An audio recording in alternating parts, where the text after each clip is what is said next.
Mara Gómez, gracias por haberme invitado. Si me permiten, quisiera robar los 2 primeros minutos para hablar de algo del panel anterior y luego ya entrar al tema, porque como no hay réplica, y la verdad me hubiera gustado participar en casi todos los paneles, porque en casi todos tenemos algo que comentar. Primero, respecto de la profesionalización de los policías. Coincido con Marilena Morera en que es uno de los grandes pendientes y áreas de oportunidad en la que tenemos que trabajar. Yo debo subrayar que prácticamente del 2008 al 2012 los gobiernos estatales y municipales principalmente no avanzaron en la profesionalización de las policías, y entonces fue que el gobierno federal asumió esa responsabilidad y la asumió hacia octubre del año 2015 para generar un programa impulsado desde la Policía Federal para capacitar a más de 200,000 policías operativos estatales y municipales. Era un esfuerzo gigantesco, había que capacitar 200,000 personas, implicaba un ejercicio de formación en cascada y una cantidad de recursos enorme. Logramos capacitar numéricamente, sí, a más de 200,000. Fueron cursos, fue un curso taller de 40 horas clase de primer respondiente. ¿Y qué fue lo que pasó? Pues que al hacer una evaluación cualitativa los resultados no fueron homogéneos. Hay policías, alumnos que aprendieron muy bien, hay otros que aprendieron muy mal, hubo buenos instructores, hubo instructores regulares, hubo instructores malos, hubo mandos que apoyaban la capacitación, hubo mandos que no la apoyaban y retiraban al personal que estaba capacitando. Pero yo debo subrayar que la capacitación es un ejercicio permanente, es de todos los años. Y este año se estableció nuevamente de manera obligatoria la capacitación para todos los policías del país, municipales, estatales, federales, con un curso otra vez de 40 horas, ahora son talleres prácticos. El curso se construyó con el Instituto de Investigaciones Jurídicas de la UNAM y se asignaron el total de recursos federales asignados para impulsar el sistema de justicia penal en este año, en 2017, es de poco más de 1,000 millones de pesos, que proceden tanto del FASP, el Fondo de Aportaciones para la Seguridad Pública, como del FORTASEG.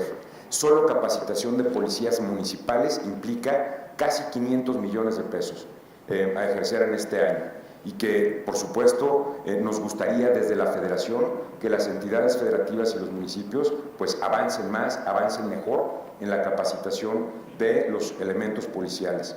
Simplemente en el programa rector de profesionalización incorporamos 44 nuevos programas, fueron aprobados el 20 de diciembre y están a la vista de todos, y se concertaron recursos federales. Esos 44 programas, hoy tenemos programas especializados, por ejemplo, para formar policía procesal, para formar evaluadores de riesgo de las UMECAS, para formar en materia, ya sea de formación inicial o especializada, de especialistas en justicia de adolescentes. Son un buen número de programas.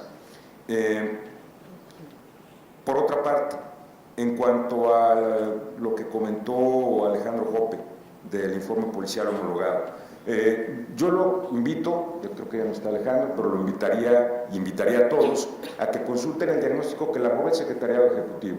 Lo acabamos de subir a la página web el pasado viernes, y ahí pueden advertir qué está pasando con el informe policial homologado en todo el país. La conclusión, en pocas palabras, es que es excesivo, tiene campos duplicados, no es eficiente. No solo había que capacitar a policías, sino también a ministerios públicos, y tenemos ya un nuevo modelo, un nuevo formato que será presentado al Consejo Nacional de Seguridad Pública en su próxima sesión. De ser aprobado, iniciaríamos una fase de pilotaje y ajustes finales, de profesionalización, y entraría en operación en enero del 2018. Pero ese no era el tema de esta mesa, entonces hago un punto de aparte, pero no podía dejar de decirlo. Parece que esta mesa debería titularse ¿dónde está la puerta giratoria? Porque creo que el debate así lo es, ¿no? Si se ubica en el Ministerio Público, si se ubica en los jueces, si se ubica en los policías, ¿dónde está la puerta giratoria? La famosa puerta giratoria. Bueno, la puerta giratoria está ubicada en las unidades de medidas cautelares, y también tenemos datos al respecto. Permítanme usar una metáfora, la usé la semana pasada que estuve aquí en el Senado, también en otro evento similar, pero me parece que ilustra bastante cuál es el problema.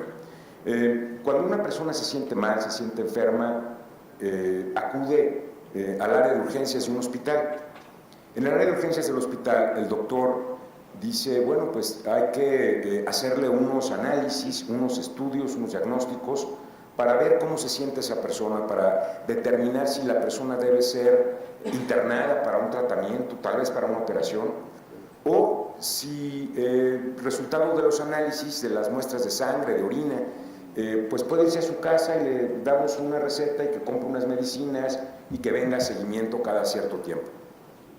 En algunos casos los doctores saben que si la persona, no sé, ingresó con una bala o inconsciente, pues se va a quedar internada, o con un infarto, se quedará internada para una revisión posterior. Bueno, pues estos laboratorios de análisis médico de las áreas de urgencias equivalen a las unidades de medidas cautelares del sistema penal acusatorio, porque son los que hacen el análisis de riesgo para determinar si un imputado, si la persona acusada de la comisión de un delito debe estar sujeta a prisión preventiva como medida cautelar, o si se puede ir a su casa sujeta a cualquier otra medida cautelar vinculada al proceso. Y el caso es que esos laboratorios del sistema de justicia penal, esas unidades de medidas cautelares, no se construyeron, o no se construyeron bien, o no están operando adecuadamente. La puerta giratoria se encuentra ahí. Y tenemos datos, por supuesto, que permiten hacer estas afirmaciones. También el viernes pasado reunimos a un grupo de líderes de sociedad civil, de academia, de organizaciones que participan en los temas de seguridad y justicia, y les presentamos este y otros diagnósticos. Lo pueden, reitero, consultar en la página web. ¿Qué pasa con las unidades de medidas cautelares, las llamadas UMECAS en México? Bueno, primero, de 32 entidades federativas, 4 entidades, me regreso, de 32 entidades federativas, solamente 3 tienen UMECAS en condiciones de intermedias a óptimas de operación. Solamente 3 entidades federativas cuentan con una UMECA de condiciones intermedias a óptimas. Hay otras 3 entidades federativas que no tienen UMECA y que improvisan la función generalmente con personal del área del sistema penitenciario. Hay otras 4 entidades federativas que tienen condiciones mínimas de operación. Por condiciones mínimas de operación entendemos que la acaban de instalar y que el personal pues, no ha sido capacitado, son menos de 10, no tienen infraestructura o equipo. Y hay otras 22 entidades federativas que tienen debilidades importantes en sus UMECAS: infraestructura, equipamiento, gestión de personal, bases de datos. De las 29 entidades federativas que sí tienen UMECA, en 6 entidades solo hay una sola oficina, no hay sedes regionales. Y también encontramos otros datos interesantes. Hay una entidad federativa que tiene 8 sedes regionales, pero no ha reportado medidas cautelares impuestas, no está trabajando a pesar de tener 8 sedes regionales. Hay 921 operadores de UMECAS en el país, pero la gran mayoría le entra todo. Esto es, a veces un día hace análisis de riesgo o otro día hace seguimiento de la medida cautelar. No hay una especialización por funciones en el personal de las UMECAS. Otro dato: el promedio nacional de operadores por entidad federativa es de 28.8. Sin embargo, buena parte de las entidades federativas, 3 estados, 3 entidades federativas tienen menos de 10 operadores y supervisores para atender a la entidad federativa. 3 entidades tienen menos de 10 evaluadores de riesgo o supervisores. Representan esos 3 estados solamente el 5.6% del personal. Hay 5 entidades federativas que concentran 554 operadores UMECAS, el 60%, mientras que las restantes 24 entidades que sí tienen UMECA tienen al 34% del personal, 318 personas. ¿Qué significa? Que están desbalanceadas las cargas de trabajo, los equilibrios para poder operar. Solamente 18 entidades de las 29 han recibido el personal capacitación teórica o práctica. Los demás no tienen capacitación, no fueron formados para trabajar en este tema. Impulsamos la inversión, primero, la construcción de un modelo homologado de UMECAS para el país, lo hicimos con la Comisión Nacional de Seguridad. El modelo homologado de UMECAS es público, está en nuestra página web, ahí lo pueden consultar, en una versión pública, por supuesto. Hay formatos, documentos que no es conveniente poner a la vista, pero la versión pública del modelo ahí está. Y luego abrimos la posibilidad para que las entidades federativas invirtieran recursos federales para impulsar las UMECAS estatales. Se logró una inversión para este año que implica la capacitación con recursos federales del 72% del personal de las UMECAS, de 664 personas. Establecimos en el programa rector un programa de formación inicial para los operadores de 190 horas y 2 talleres especializados de 60 y 40 horas. Pero no es suficiente. Otro dato, el 33% de los casos, 1 de cada 3 casos, las UMECAS no atienden la solicitud de evaluación del riesgo y en consecuencia no entregan una opinión técnica. Recuerden que el reporte, el análisis de riesgo que hace la UMECA pretende responder a 3 preguntas. ¿El imputado podría afectar nuevamente a la víctima? ¿El imputado podría afectar el procedimiento dándose a la fuga? ¿El imputado podría reincidir en la comisión de un delito? Si la respuesta es sí, son los 3 casos que establece el 19 constitucional, puede proceder la prisión preventiva como medida cautelar sin necesidad de que esté en el catálogo. Pero si no hay UMECA que haga el análisis de riesgo, entonces, ¿quién le da información al fiscal o a la defensa para que debatan frente al juez de control cuál es la medida cautelar? A veces ya no es un tema de, yo he escuchado, bueno, creo que lo dijo Bernardo, es que hace falta fortalecer al Ministerio Público para que argumente mejor frente al juez de control. Sí, pero hay que darle al Ministerio Público el material para que lo haga. Y si el Ministerio Público no tiene el informe de riesgo, pues no tiene, por muy buen argumentador jurídico y por amplias destrezas orales que tenga, no va a poder argumentar si no tiene información suficiente. Y esa la construye la UMECA, no la Procuraduría. Y es que en algunos casos las Procuradurías o Fiscalías han suplido la función de las UMECAS para tratar de obtener ese tipo de información. 1 de cada 3 casos, pues, no se atiende la solicitud de riesgo. O sea, en 1 de cada 3 casos la UMECA no hace su función. 11 entidades federativas no tienen sistema de registro informático. 17 entidades federativas no acreditaron verificar antecedentes del imputado. El promedio en el periodo enero 2016 a marzo del 2017 tenemos registro de 14.007 medidas cautelares distintas a la prisión preventiva impuestas. Esto daría un promedio de 15.2 medidas cautelares impuestas por operador de una UMECA, supervisada o informe de riesgo emitido por el operador de una UMECA en un periodo de 13 meses, o sea, ni una al mes. No está funcionando adecuadamente. Hay una desproporción entre la cantidad de medidas cautelares impuestas respecto al personal adscrito a las UMECAS. Una sola entidad tiene el 22.5% de las medidas cautelares impuestas y solo tiene el 3.3% de los recursos humanos. Una entidad federativa impone la 4ª parte de las medidas cautelares de todo el país y tiene el 3% del personal. En el otro extremo hay una UMECA que tiene el 25% del personal y solamente el 6.8% de las medidas cautelares. En 1 de cada 3 casos en que se impuso una medida cautelar, el imputado no la cumple, y no la cumple por falta de planes individualizados que hacen las UMECAS, por carencia de personal para dar seguimiento a la medida, y a veces no es que falte personal, a veces faltan vehículos, por ejemplo. Hay una UMECA que no tiene vehículos, o por falta de voluntad para someterse a las medidas cautelares, en muchos casos por adicciones. Los recursos federales invertidos para este tema suman 36.2 millones de pesos de recursos federales para este año. Son 2 UMECAS que no tienen vehículos, 4 no tienen en sus sedes servicios mínimos requeridos para la operación, a veces no tienen internet para conectarse a una base de datos. Ese es el diagnóstico. ¿Dónde está la puerta giratoria? Está en las UMECAS. Ahí el fortalecimiento, la solución del problema corre por el fortalecimiento de las unidades de medidas cautelares del país. Pero mientras tanto, debemos considerar algo.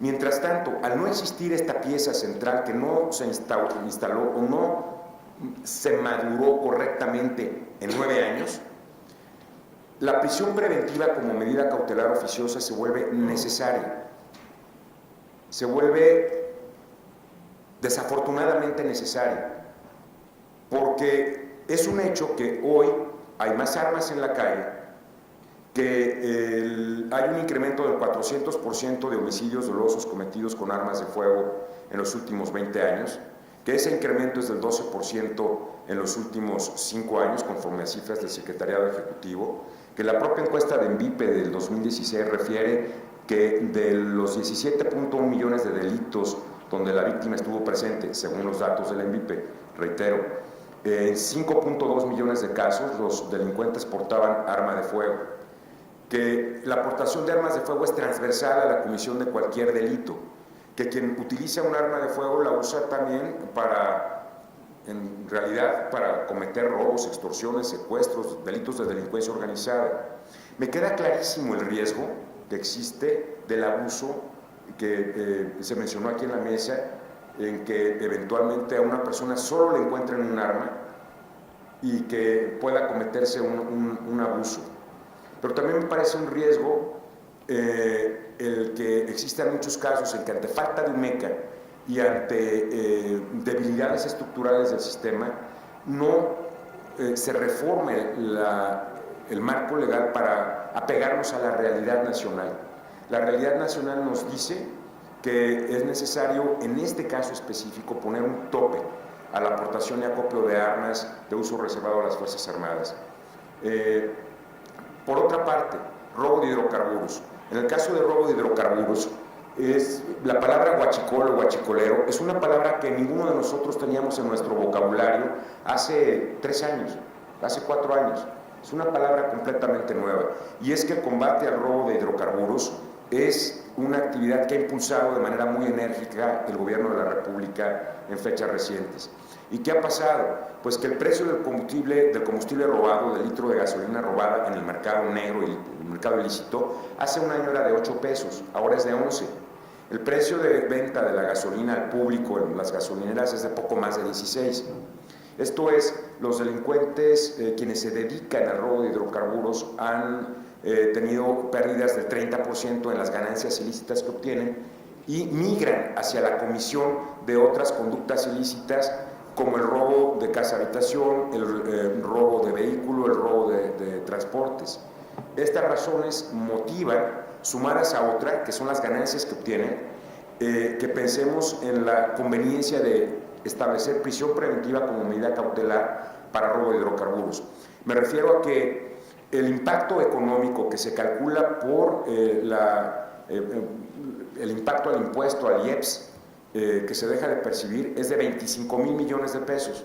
Esa es la ganancia que obtienen los huachicoleros anualmente. 25,000 millones de pesos, para dimensionarlo, es 3 veces el FASP, 3 veces el Fondo de Aportaciones para la Seguridad Pública, 3 veces el recurso federal que se aporta a las entidades federativas en materia de fortalecimiento de la seguridad. Los huachicoleros solamente tendrían entonces 3 veces más recursos para desplegar actividades ilícitas y esta migración que están realizando hacia otras conductas. En mi opinión, no debería incrementarse más el catálogo. No debería suceder. Es más, estos 2 tipos penales que he mencionado no deberían ser considerados si las UMECAS funcionaran. Pero la realidad nos dice que las UMECAS no están funcionando. ¿Cuánto tiempo van a tardar en consolidarse? Probablemente, y dependiendo de los recursos que especialmente las entidades federativas aporten, de que incrementen también el recurso federal, cosa que es decisión de los estados, la cantidad del recurso federal que asignan, de la voluntad política, podría tardar 1 año o 2, tal vez un poco más, en consolidarse las UMECAS. El día que tengamos UMECAS sólidas, no ocuparemos prisión preventiva oficiosa para ningún delito, para ninguno. Pero mientras esa no suceda, sería tanto como quitarle algunos alfileres al sistema, algunos candados que permiten que se avance en la consolidación en tanto logramos mejores condiciones. Bueno, pues es lo que quería compartir con ustedes. Muchísimas gracias.